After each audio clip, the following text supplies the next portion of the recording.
¿Qué tal, queridos hermanos y hermanas? Acompañándote una vez más en la meditación del Evangelio.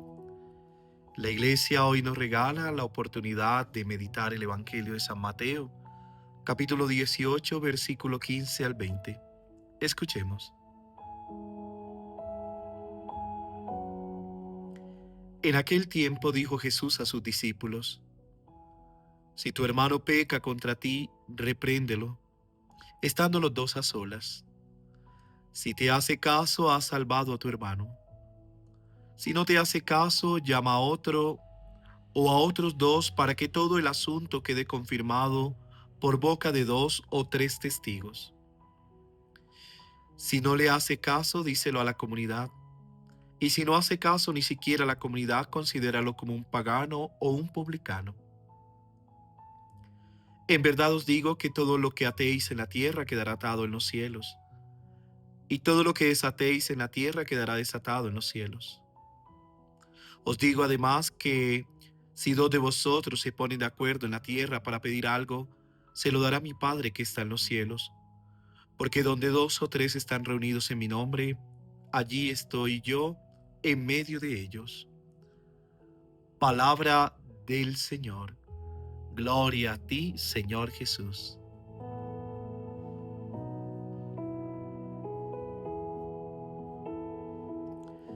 Muy queridos hermanos y hermanas, vamos a orar para que el Señor nos dé la guía con su Espíritu Santo y nos ilumine, pidiendo que esta palabra sea vida, que esta palabra sea un signo de esperanza, que esta palabra avive el amor de Dios en nosotros, nos ilumine.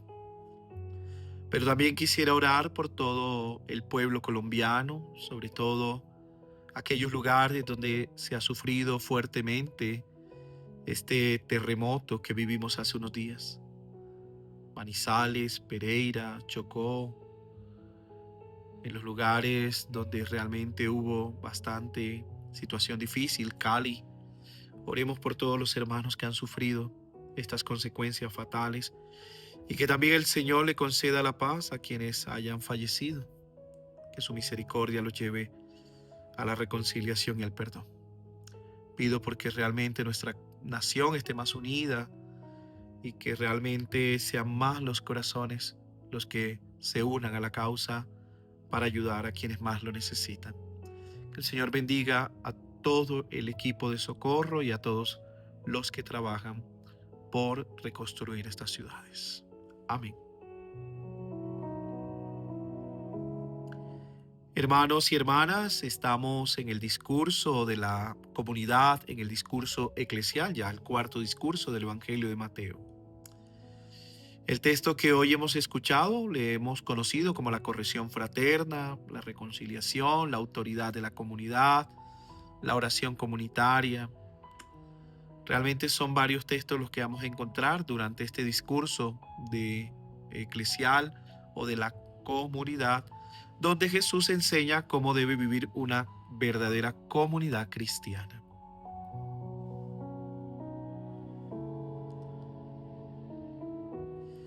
Hermanos, antes de nuestro texto de hoy, Jesús habla o hablaba ayer de la importancia de hacerse como niños, no escandalizar a los pequeños. También nos hablaba de la oveja perdida, el deseo de Dios de que ninguno se pierda. Ese fue el evangelio de ayer.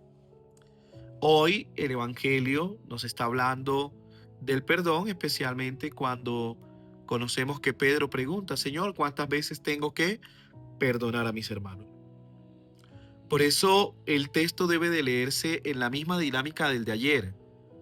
Buscar al hermano que se ha perdido, la oveja perdida, corregirlo, reconciliarlo, perdonarlo, porque la finalidad no es expulsar al hermano, sino ganarlo nuevamente para la comunidad.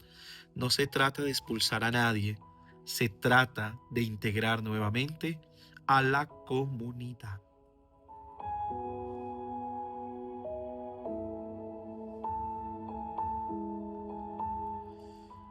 Jesús comienza diciendo: si tu hermano peca contra ti, ve y repréndelo a solas. Hay algo muy importante. Jesús no dice, habla con los demás sobre tu hermano. Ves y critica a tu hermano. Ves y cuéntale a los demás lo que dice. No, ve y repréndelo a solas. La primera acción cristiana ante un conflicto no debe ser el chisme, la acusación pública, ni mucho menos la división. Debe ser un encuentro personal. El Evangelio propone una pedagogía de reconciliación. Primero tú y tu hermano.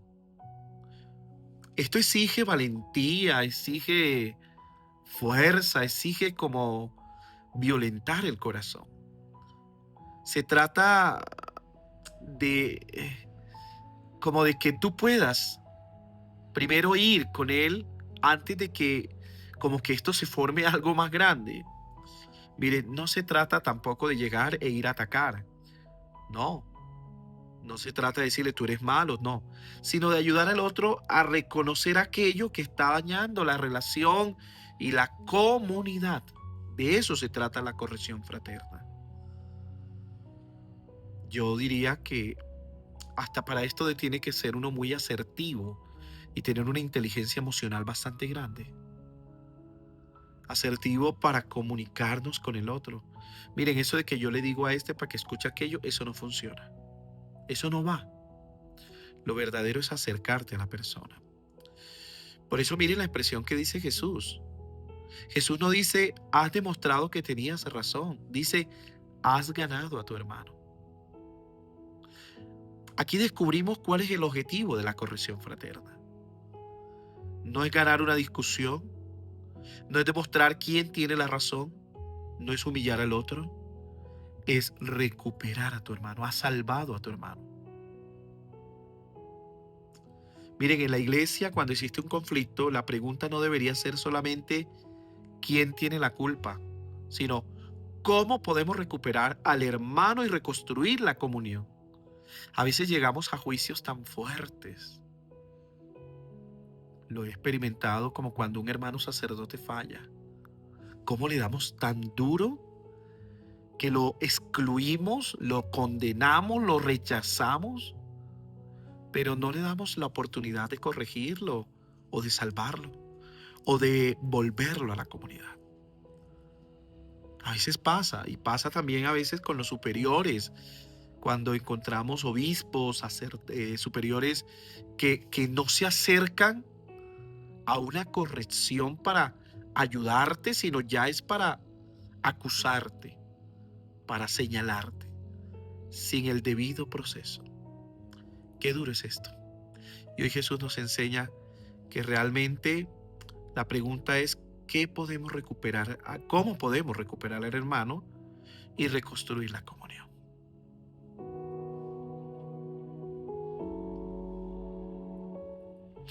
Jesús presenta un segundo paso. Si el diálogo personal no funciona, se invita a una o dos personas.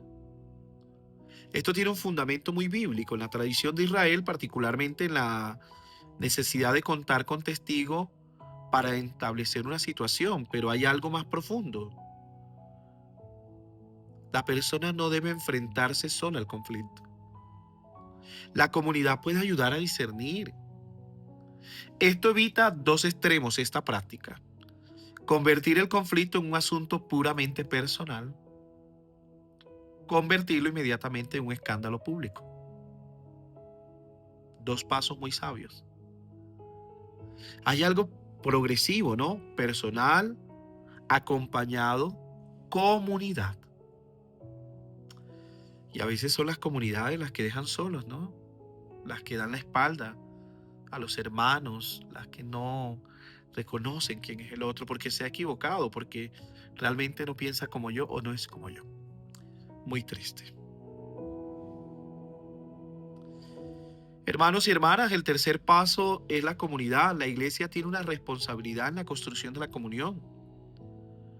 Pero nuevamente hay que observar el propósito. No se trata de llevar a alguien ante la comunidad para avergonzarlo, no. Se trata de buscar una solución cuando el diálogo personal y el acompañamiento no ha sido suficiente. Este texto lo han malinterpretado en algunos lugares. Y cuando alguien se equivoca o cuando alguien no está tan bien, debe de ayudarle a reincorporarse a su comunidad. Lo que hacen es expulsarlo. Usan esa palabra a veces, expulsarlo. Y no es así. Jesús reconoce que puede existir una persona que persistentemente rechace la reconciliación y la corrección. Por eso la comunidad también tiene que ejercer discernimiento. La comunidad tiene que ayudar. Hay una frase muy fuerte: ténganlo por pagano o publicano. Esta frase puede parecer muy dura y a veces malinterpretada, pero debemos interpretar en el contexto del Evangelio.